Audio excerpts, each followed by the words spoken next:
ਪਹਿਲਾਂ ਗੁਜਰਾਤ, ਫਿਰ ਮੱਧ ਪ੍ਰਦੇਸ਼ ਅਤੇ ਹੁਣ ਉੱਤਰਾਖੰਡ ਤੇ ਉੱਤਰ ਪ੍ਰਦੇਸ਼। ਹਰ ਥਾਂ ਕਹਾਣੀ ਇੱਕ ਹੀ, ਨਿਸ਼ਾਨੇ ਤੇ ਸਿੱਖ ਪਰਿਵਾਰ। ਹਰ ਥਾਂ ਅਕਾਲੀ ਦਲ, ਬਾਦਲ ਦੀ ਭਾਈਵਾਲ, ਬੀਜੇਪੀ ਦੀ ਸਰਕਾਰ। ਜੀ ਹਾਂ, ਉੱਤਰ ਪ੍ਰਦੇਸ਼ ਵਿੱਚ ਦਹਾਕਿਆਂ ਤੋਂ ਵਸ ਰਹੇ ਸਿੱਖ ਪਰਿਵਾਰ ਹੁਣ ਉਜਾੜੇ ਜਾਣ ਲੱਗੇ ਹਨ। ਉੱਤਰ ਪ੍ਰਦੇਸ਼ ਦੇ ਜ਼ਿਲ੍ਹਾ ਬਜਨੌਰ ਅਤੇ ਲਖੀਮਪੁਰ ਖੀਰੀ 'ਚ ਸੈਂਕੜੇ ਸਿੱਖ ਪਰਿਵਾਰ ਉਜਾੜੇ ਦਾ ਸੰਤਾਪ ਭੋਗਣ ਲੱਗੇ ਹਨ। ਉਜਾੜ ਬੀਆਬਾਨ ਆਪਣੀ ਮਿਹਨਤ ਨਾਲ ਆਬਾਦ ਕੀਤੇ ਅਤੇ ਹੁਣ ਪ੍ਰਸ਼ਾਸਨ ਜੀਸੀਬੀ ਮਸ਼ੀਨਾਂ ਅਤੇ ਪੁਲਿਸ ਸਮੇਤ ਚੜ ਆਇਆ ਹੈ। ਆਬਾਦ ਕੀਤੀਆਂ ਜ਼ਮੀਨਾਂ ਖੋਹੀਆਂ ਜਾਣ ਲੱਗੀਆਂ ਹਨ। ਘੁੱਗ ਵਸਦੇ ਇਹ ਸਿੱਖ ਪਰਿਵਾਰ ਬਰਬਾਦੀ ਦੇ ਮੂੰਹ ਤੇ ਹਨ। ਯੂਪੀ ਦੇ ਜ਼ਿਲ੍ਹੇ ਬਜਨੌਰ ਦੇ ਪਿੰਡ ਚੰਪਤਪੁਰ ਅਤੇ ਲਖੀਮਪੁਰ ਖੀਰੀ ਜ਼ਿਲ੍ਹੇ ਦੇ ਪਿੰਡ ਰਣਨਗਰ ਵਿੱਚ 1950 ਤੋਂ ਵਸਦੇ ਆ ਰਹੇ ਸਿੱਖ ਪਰਿਵਾਰਾਂ ਨੂੰ ਯੂਪੀ ਦੀ ਬੀਜੇਪੀ ਸਰਕਾਰ ਉਜਾੜ ਰਹੀ ਹੈ। ਬੇਆਬਾਦ ਪਈਆਂ ਜ਼ਮੀਨਾਂ ਨੂੰ ਆਪਣੀ ਮਿਹਨਤ ਨਾਲ ਜ਼ਰਖੇਜ਼ ਬਣਾਉਣ ਵਾਲੇ ਇਹਨਾਂ ਸਿੱਖ ਪਰਿਵਾਰਾਂ ਨੂੰ ਉੱਥੋਂ ਖਦੇੜਿਆ ਜਾ ਰਿਹਾ ਹੈ ਅਤੇ ਉਹਨਾਂ ਦੀ ਬਾਂਹ ਫੜਨ ਵਾਲਾ ਕੋਈ ਨਹੀਂ। ਉੱਪਰੋਂ ਕਰੋਨਾ ਮਹਾਮਾਰੀ ਦਾ ਦੌਰ ਹੈ। ਇਸ ਦਰਮਿਆਨ ਬੇਰਹਿਮ ਹੋਈ ਯੂਪੀ ਦੀ ਬੀਜੇਪੀ ਸਰਕਾਰ ਇਹਨਾਂ ਸਿੱਖ ਪਰਿਵਾਰਾਂ ਤੇ ਕਹਿਰ ਢਾ ਰਹੀ ਹੈ। ਫਸਲਾਂ ਬਰਬਾਦ ਕਰ ਰਹੀ ਹੈ। ਪੱਕੇ ਮਕਾਨ ਢਾਏ ਜਾ ਰਹੇ ਹਨ। ਇਸ ਘੜੀ 'ਚ ਪਰਿਵਾਰ ਜਾਣ ਤਾਂ ਕਿੱਥੇ ਜਾਣ।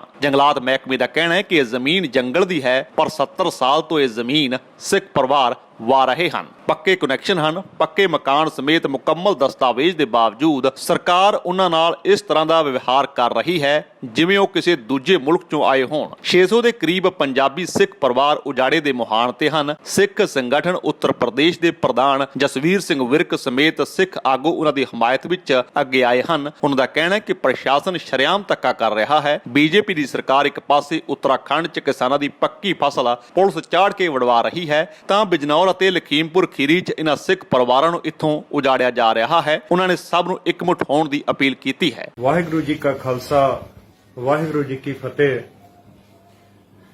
ਅੱਜ ਕੁਝ ਮਾਮਲੇ ਉੱਤਰ ਪ੍ਰਦੇਸ਼ ਦੇ ਵਿੱਚ ਆਪਣੀ ਕੌਮ ਦੇ ਨਾਲ ਇਹੋ ਜਿਹੇ ਵਾਪਰੇ ਨੇ ਜਿੰਨਾ ਕਿ ਪਹਿਲਾਂ ਤੋਂ ਆਪਾਂ ਨੂੰ ਉਮੀਦ ਸੀ ਵੀ ਸਾਡੇ ਨਾਲ ਕੁਝ ਨਾ ਕੁਝ ਵਾਧਾ ਹੋਏਗਾ ਜ਼ਰੂਰ। ਮੈਂ ਆਪ ਜੀ ਨੂੰ ਪਿਛਲੀ ਵੀਡੀਓ ਵਿੱਚ ਵੀ ਦੱਸਿਆ ਸੀ। ਇੱਕ ਪਿੰਡ ਚੰਪਤਪੁਰ, ਤਹਿਸੀਲ ਨਗੀਨਾ, ਉਹਦੇ ਵਿੱਚ ਸਾਡੇ ਪਰਿਵਾਰ ਜਿਹੜੇ ਸਨ 50 ਤੋਂ ਲੈ ਕੇ ਜ਼ਿਲ੍ਹਾ ਬਜਨੌਰ ਪੈਂਦਾ ਉਹਦਾ, ਜਿਹਦੇ ਵਿੱਚ ਆਪਣੇ ਕੁਝ ਪਰਿਵਾਰ ਸਨ 50 ਤੋਂ ਲੈ ਕੇ ਤੇ 55 ਦੇ ਵਿੱਚ ਆ ਕੇ ਥੋੜੀਆਂ ਜ਼ਮੀਨਾਂ ਉਹਨਾਂ ਖਰੀਦ ਕੇ ਬੈਠੇ ਸਨ। ਤੇ ਮੌਕੇ ਦੀ ਜਿਹੜੀ ਉਦੋਂ ਸਰਕਾਰ ਸੀ, ਕਾਂਗਰਸ ਸੀ, ਜੰਗਲ ਬੀਆਬਾਨ ਹੁੰਦਾ ਸੀ ਤੇ ਉਹਨਾਂ ਇਹਨਾਂ ਨੂੰ ਵਰਬਲੀ ਕਿਹਾ ਸੀ ਵੀ ਤੁਸੀਂ ਨਾਲ ਜਿੰਨੇ ਵੀ ਜ਼ਮੀਨ ਹੋਰ ਜੰਗਲ ਤੋੜ ਕੇ ਬਣਾ ਸਕਦੇ ਜੇ ਬਣਾ ਲਓ।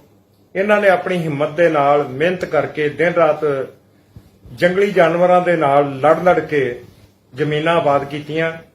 ਉਦੋਂ ਤੋਂ ਲੈ ਕੇ ਅੱਜ ਤੱਕ ਉਹਨਾਂ ਜ਼ਮੀਨਾਂ ਦੇ ਵਿੱਚ ਇਹ ਖੇਤੀਬਾੜੀ ਕਰਕੇ ਆਪਣਾ ਪਰਿਵਾਰ ਪਾਲ ਕੇ ਪੱਕੇ ਮਕਾਨ 2-2 ਮੰਜ਼ਲੇ ਇਹਨਾਂ ਬਣਾਏ ਨੇ। ਸੋਹਣਾ ਗੁਜ਼ਰ ਬਸਰ ਕਰਨ ਡਏ ਸੀ। ਉਸ ਤੋਂ ਬਾਅਦ ਦੂਸਰਾ ਜਿਹੜਾ ਸਾਡਾ ਮਾਮਲਾ ਹੈ ਉਹ ਪਿੰਡ ਰਣਨਗਰ, ਤਹਿਸੀਲ ਨਿਗਾਸਨ, ਜ਼ਿਲ੍ਹਾ ਲਖੀਮਪੁਰ ਖੀਰੀ ਦੇ ਵਿੱਚ।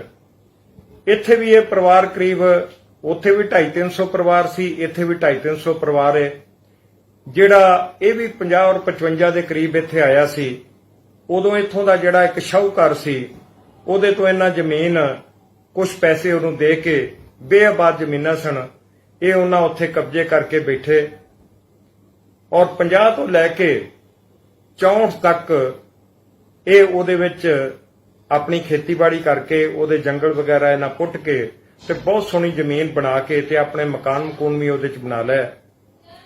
ਲੇਕਿਨ ਸਰਕਾਰ ਨੇ ਇਹ ਸਾਰਾ ਖਾਤਾ ਸ਼ਾਹੂਕਾਰ ਦੇ ਨਾਂ ਦਾ ਵੇਖ ਕੇ ਤੇ ਜਦੋਂ ਸੀਲਿੰਗ ਐਕਟ ਆਇਆ ਤੇ ਇਹਦੇ ਉੱਤੇ ਸੀਲਿੰਗ ਲਾ ਕੇ ਸਾਰੀ ਜ਼ਮੀਨ ਸਰਪਲਸ ਕਰਕੇ ਔਰ ਇਹਨੂੰ ਜੰਗਲ ਵਿਭਾਗ ਨੂੰ ਸੌਂਪ ਦਿੱਤੀ। 80 ਦੇ ਵਿੱਚ ਇਹਦੇ ਵਿੱਚ ਸੀਲਿੰਗ ਆਪਣੀ ਚੱਕਬੰਦੀ ਆ ਗਈ ਔਰ ਚੱਕਬੰਦੀ ਦੇ ਵਿੱਚ ਇਹਨਾਂ ਲੋਕਾਂ ਦੇ ਚੱਕਬੰਦੀ ਨੇ 20 ਸਾਲ ਦੇ ਕਬਜ਼ੇ ਮੰਨਦਿਆਂ ਹੋਇਆਂ ਇਹਨਾਂ ਦੇ ਖਾਤੇ ਬੰਦ ਦਿੱਤੇ। ਇਹਨਾਂ ਨੂੰ ਇੰਤਖਾਬ ਖਤੌਨੀਆਂ ਮਿਲਣੀਆਂ ਸ਼ੁਰੂ ਹੋ ਗਈਆਂ। ਇਹਨਾਂ ਖਤੌਨੀਆਂ ਦੇ ਵਿਆਪ ਤੇ ਹੀ ਇਹਨਾਂ ਬਿਜਲੀ ਦੇ ਕਨੈਕਸ਼ਨ ਵੀ ਲਾਏ, ਮੋਟਰਾਂ ਤੇ ਘਰਾਂ ਦੇ ਵੀ ਕਨੈਕਸ਼ਨ ਲਵਾਏ ਔਰ ਮਿੱਲਾਂ ਦੇ ਵਿੱਚ ਜਿਹੜੀ ਚੀਨੀ ਮਿੱਲ ਹੈ ਉਹਦੇ 'ਚ ਇਹਨਾਂ ਆਪਣੇ ਖਾਤੇ ਵੀ ਬੱਧੇ ਔਰ ਜਿਹੜੇ ਕਿ ਅੱਜ ਤੱਕ ਚੱਲਣ ਡਏ ਨੇ। ਕਾਂਗਰਸ ਤੋਂ ਬਾਅਦ ਸਪਾ ਦੀ ਸਰਕਾਰ ਵੀ ਆਈ, ਬਸਪਾ ਦੀ ਸਰਕਾਰ ਵੀ ਆਈ ਤੇ ਇਹਨਾਂ ਪਰਿਵਾਰਾਂ ਦੀ ਮਜਬੂਰੀ ਨੂੰ ਵੇਖਦਿਆਂ ਹੋਇਆਂ ਅੱਜ ਤੱਕ ਕਿਸੇ ਸਰਕਾਰ ਨੇ ਵੀ ਇਹਨਾਂ ਦੇ ਉੱਤੇ ਜ਼ੁਲਮ ਨਹੀਂ ਕੀਤਾ। ਲੇਕਿਨ ਜਿੱਦਣ ਦੀ ਸਰਕਾਰ ਉੱਤਰ ਪ੍ਰਦੇਸ਼ ਦੇ ਵਿੱਚ ਬੀਜੇਪੀ ਦੀ ਆਈ ਹੈ। ਇਹ ਪਹਿਲਾਂ ਸਾਡੇ ਨਾਲ ਭਾਣਾ ਵਾਪਰਿਆ ਸੀ। ਸਭ ਤੋਂ ਪਹਿਲਾਂ ਗੁਜਰਾਤ ਦੇ ਵਿੱਚ ਸਾਡੇ ਪਰਿਵਾਰਾਂ ਨੂੰ ਜਾੜਿਆ ਗਿਆ ਸੀ, ਫਿਰ ਸਾਡੇ ਨਾਲ ਮੱਧ ਪ੍ਰਦੇਸ਼ 'ਚ ਵੀ ਧੱਕੇ ਹੋਏ, ਹੁਣ ਸਾਡੇ ਨਾਲ ਉੱਤਰ ਪ੍ਰਦੇਸ਼ ਤੇ ਉੱਤਰਾਖੰਡ 'ਚ ਵੀ ਇਹ ਕੁਝ ਹੋਣ ਡਿਆ। ਜਿੱਥੇ ਜਿੱਥੇ ਬੀਜੇਪੀ ਦੀ ਸਰਕਾਰ ਹੈ ਸਾਡੇ ਨਾਲ ਬੜੇ ਵਾਅਦੇ ਹੋਣ ਡਏ ਨੇ। ਇਹ ਇਸ ਕਰਕੇ ਵੀ ਜਿਹੜਾ ਪਿੰਡ ਮੈਂ ਆਪ ਜੀ ਨੂੰ ਬਿਨੌਰ ਦਾ ਦੱਸਿਆ ਹੈ, ਉੱਥੇ ਕਈ ਪਿੰਡ ਨੇ ਜਿਨ੍ਹਾਂ ਦੇ ਵਿੱਚ ਗ੍ਰਾਮ ਸਭਾ ਦੀ ਜ਼ਮੀਨ ਹੈ ਔਰ ਸਭ ਲੋਕ ਕਾਬਜ਼ ਨੇ, ਲੇਕਿਨ ਇਹ ਜਿਹੜਾ ਚੰਪਤਪੁਰ ਪਿੰਡ ਹੈ ਇਹਦੇ ਵਿੱਚ ਸਾਰੇ ਦੇ ਸਾਰੇ ਸਿੱਖ ਪਰਿਵਾਰ ਨੇ ਔਰ ਸੌਖੇ ਨੇ, ਬਹੁਤ ਸੋਹਣਾ ਆਪਣਾ ਰੋਟੀ ਪਾਣੀ ਖਾਣ ਡਏ ਨੇ। ਸਿਰਫ ਇਸ ਕੱਲੇ ਪਿੰਡ ਦੇ ਵਿੱਚ ਹੀ ਇਹ ਜੀਸੀਬੀ ਤੇ ਔਰ ਦੁਨੀਆ ਭਰ ਦਾ ਸਾਧਨ ਲੈ ਕੇ ਅੱਜ 4 ਦਿਨ ਤੋਂ ਇਹਨਾਂ ਨੂੰ ਪਰੇਸ਼ਾਨ ਕਰ ਰਹੇ ਸਨ।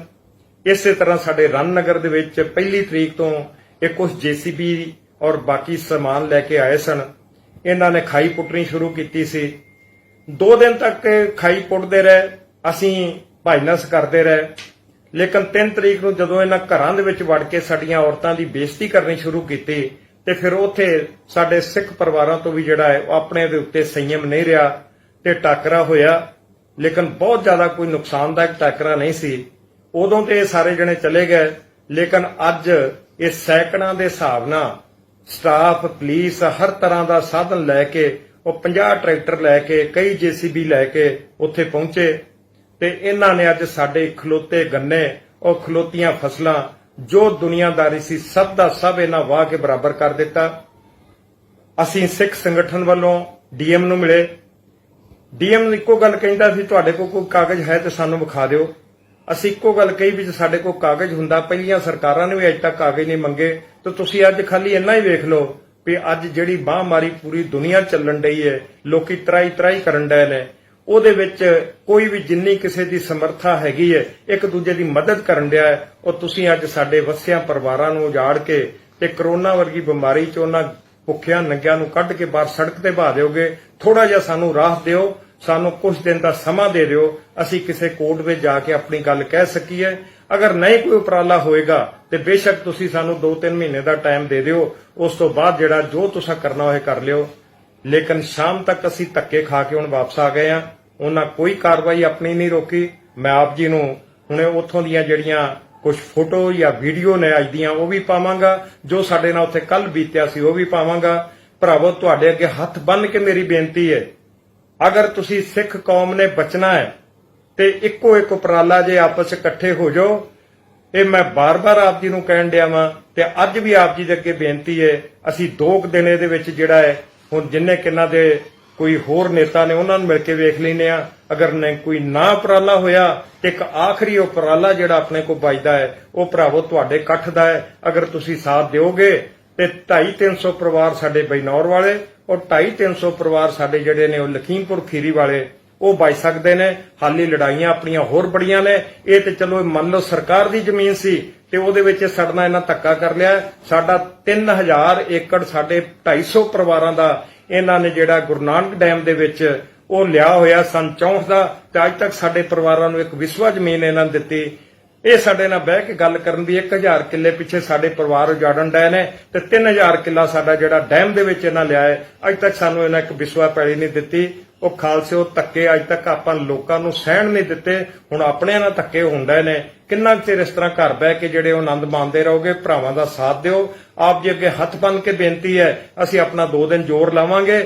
ਅਗਰ ਨਾ ਕੋਈ ਸਾਡਾ ਹੱਥ ਅੜਿਆ ਤੇ ਮੈਂ ਕੌਮ ਦੇ ਅੱਗੇ ਦੁਬਾਰਾ ਫਿਰ ਬੇਨਤੀ ਕਰਾਂਗਾ ਵੀ ਵੱਧ ਚੜ ਕੇ ਆਪਾਂ ਨੂੰ ਜਿਹੜਾ ਇੱਕ ਦੂਜੇ ਦਾ ਸਾਥ ਦਈਏ ਤੇ ਆਪਾਂ ਪ੍ਰਸ਼ਾਸਨ ਦੇ ਕੰਨ ਖੜੇ ਕਰ ਦਈਏ ਵੀ ਸਿੱਖ ਦੇ ਨਾਲ ਧੱਕਾ ਜਿਹੜਾ ਉਹ ਨਹੀਂ ਸਹਿ ਜਾਏਗਾ। ਇਹਨਾਂ ਸ਼ਬਦਾਂ ਨਾਲ ਖਿਮਾ ਦਾ ਜਾਚਕਾਂ। ਵਾਹਿਗੁਰੂ ਜੀ ਕਾ ਖਾਲਸਾ। ਇਤਿਹਾਸ ਤੇ ਨਜ਼ਰ ਮਾਰੀਏ ਤਾਂ ਭਾਰਤ ਪਾਕਿਸਤਾਨ ਬਟਵਾਰੇ ਵੇਲੇ ਇਹ ਸਿੱਖ ਪਰਿਵਾਰ ਜ਼ਿਲ੍ਹਾ ਲਖੀਮਪੁਰ ਖੀਰੀ ਦੇ ਭਾਰਤ ਨੇਪਾਲ ਬਾਰਡਰ ਨੇੜੇ ਇਸ ਇਲਾਕੇ ਵਿੱਚ ਉਸ ਵੇਲੇ ਸਿੰਗਾਹੀ ਸਟੇਟ ਦੇ ਰਾਜਾ ਵਿਕਰਮ ਸ਼ਾਹ ਨੇ ਇੱਥੇ ਵਸਾਏ। ਬੰਜਰ ਜ਼ਮੀਨਾਂ ਉਹਨਾਂ ਦੇ ਸਪੁਰਦ ਕੀਤੀਆਂ। ਰਾਮ ਸਿੰਘ ਨਗਰ ਪਿੰਡ ਵਿੱਚ 300 ਦੇ ਕਰੀਬ ਪਰਿਵਾਰਾਂ ਨੇ ਇਸ ਬੰਜਰ ਬੇਆਬਾਦ ਜ਼ਮੀਨ ਨੂੰ ਉਪਜਾਊ ਜ਼ਮੀਨ 'ਚ ਬਦਲਿਆ, ਪਰ ਜ਼ਮੀਨਾਂ ਦੀ ਰਜਿਸਟਰੀ ਨਾਮ ਨਾ ਹੋਣ ਕਰਕੇ 1966 'ਚ ਸੀਲਿੰਗ ਐਕਟ ਦੌਰਾਨ ਇਹ ਜ਼ਮੀਨਾਂ ਰਾਜਾ ਵਿਕਰਮ ਸ਼ਾਹ ਦੇ ਨਾਮ ਤੋਂ ਹਟ ਕੇ ਸੀਲਿੰਗ ਚਲੀਆਂ ਗਈਆਂ। ਜ਼ਮੀਨਾਂ ਜੰਗਲਾਤ ਮਹਿਕਮੇ ਨੇ ਆਪਣੇ ਨਾਮ ਕਰਵਾ ਲਈਆਂ। ਹਾਲਾਂਕਿ 1980 'ਚ ਚੱਕਬੰਦੀ ਦੇ ਤਹਿਤ ਇਹ ਜ਼ਮੀਨਾਂ 20 ਸਾਲ ਲਈ ਕਾਸ਼ਤਕਾਰਾਂ ਦੇ ਨਾਮ ਹੋ ਗਈਆਂ, ਪਰ ਮਾਮਲਾ ਕੋਰਟ ਵਿੱਚ ਚੱਲਦਾ ਰਿਹਾ ਤੇ ਪਿਛਲੇ ਦਿਨੀ ਕੋਰਟ ਨੇ ਫੈਸਲਾ ਜੰਗਲਾਤ ਮਹਿਕਮੇ ਮਹਿਕਮੇ ਦੇ ਹੱਕ 'ਚ ਸੁਣਾਇਆ। ਉਸ ਤੋਂ ਬਾਅਦ ਹੀ ਉਜਾੜੇ ਦੀ ਇੱਕ ਕਹਾਣੀ ਸ਼ੁਰੂ ਹੋਈ ਹੈ ਅਤੇ ਸੈਂਕੜੇ ਸਿੱਖ ਪਰਿਵਾਰਾਂ ਤੇ ਉਜਾੜੇ ਦੀ ਤਲਵਾਰ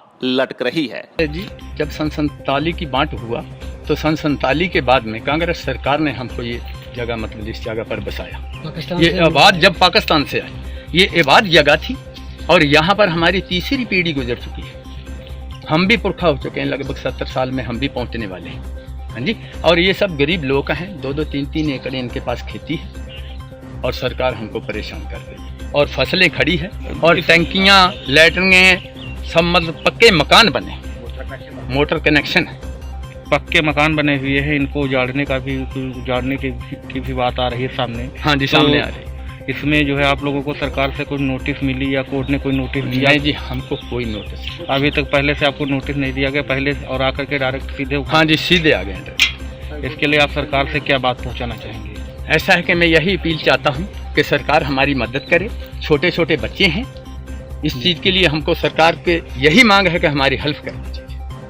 ਸਿਲਸਿਲੇਵਾਰ ਤਰੀਕੇ ਨਾਲ ਵੇਖੀਏ ਤਾਂ ਹਰ ਵਾਰ ਬੀਜੇਪੀ ਸ਼ਾਸਿਤ ਸੂਬਿਆਂ 'ਚ ਸਿੱਖਾਂ ਨੂੰ ਨਿਸ਼ਾਨਾ ਬਣਾਇਆ ਜਾ ਰਿਹਾ ਹੈ ਅਤੇ ਸਿੱਖ ਕੌਮ ਦੀ ਨੁਮਾਇੰਦਗੀ ਦਾ ਦਾਅਵਾ ਕਰਨ ਵਾਲੇ ਅਕਾਲੀ ਦਲ ਤੋਂ ਵੀ ਸਵਾਲ ਪੁੱਛਣਾ ਬਣਦਾ ਹੈ ਕਿ ਉਹਨਾਂ ਦੀ ਹਰ ਵਾਰ ਇਹਨਾਂ ਮਸਲਿਆਂ ਤੇ ਚੁੱਪ ਕੀ ਇਸ਼ਾਰਾ ਕਰਦੀ ਹੈ ਕਿ ਇਹ ਉਹਨਾਂ ਦੀ ਵੀ ਮਿਲੀ ਭੁਗਤ ਹੈ ਜਾਂ ਆਪਣੇ ਹੀ ਮੁਲਕ ਵਿੱਚ ਰਫੂਜੀਆਂ ਵਾਂਗ ਉਜਾੜੇ ਜਾ ਰਹੇ ਸਿੱਖਾਂ ਦੇ ਹੱਕ ਵਿੱਚ ਕੀ ਉਹ ਖੜਨਗੇ ਜਾਂ ਮਹਿਜ ਅਖਬਾਰੀ ਬਿਆਨਬਾਜ਼ੀ ਕਰਕੇ ਮਸਲਾ ਟਾਲ ਦੇਣਗੇ। ਇੱਥੇ ਸਵਾਲ ਸੈਂਕੜੇ ਪਰਿਵਾਰਾਂ, ਬੱਚਿਆਂ, ਬਜ਼ੁਰਗਾਂ, ਬੀਬੀਆਂ ਦਾ ਹੈ ਜੋ ਹੁਣ ਉਜਾੜੇ ਜਾ ਰਹੇ ਨੇ, ਘਰ-ਬਾਰ ਤੋੜੇ ਜਾ ਰਹੇ ਨੇ, ਫਸਲਾਂ ਬਰਬਾਦ ਕੀਤੀਆਂ ਜਾ ਰਹੀਆਂ ਹਨ, ਪਰ ਕੀ ਇਹਨਾਂ ਦੀ ਕੋਈ ਸਾਰ ਲਵੇਗਾ?